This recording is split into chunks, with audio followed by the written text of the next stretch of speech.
Hello बच्चों, let's read the question. Ultrastructure of cell is observed by. In this question, the key concept is cell. Basically, if we talk about cell, it is the structural and functional unit of life. Structural and functional unit of life.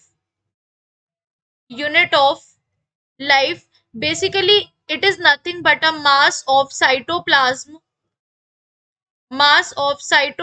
that is surrounded by cell membrane that is surrounded by a cell membrane. अब पूछा गया है ultra structure जो था cell का वो first किसने observe किया था। So if we talk about ultra structure of the cell, तो बेसिकली व्हाट हैपेंस, जो electron microscope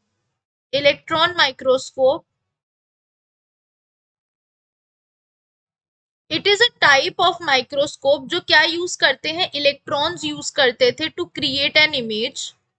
They basically use electrons to create an image. It has much higher magnification and resolving power than normal microscope. जो simple microscope था उसमें इतना strong resolution और magnification power नहीं था, जो कि इसमें क्या था, high magnification and also high resolution। So basically electron microscope में ये सारी चीजें थी, तो अल्ट्रा स्ट्रक्चर को बहुत इजीली ऑब्जर्व कर सकता था। तो ultra structure of the cell को यूज करने के लिए हमने क्या यूज किया, इलेक्ट्रॉन माइक्रोस्कोप यूज किया।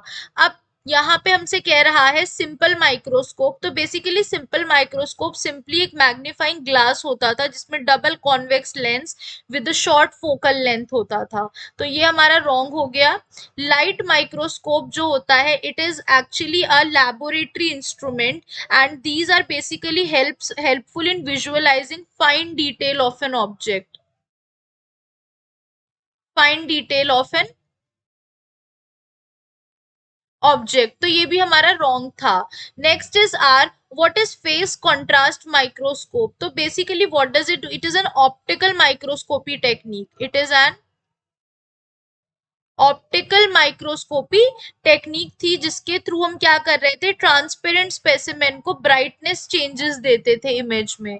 तो this one is also wrong. The correct answer is option D, that is electron microscope. Hence, D is the right answer. Hope you guys understand. Thank you.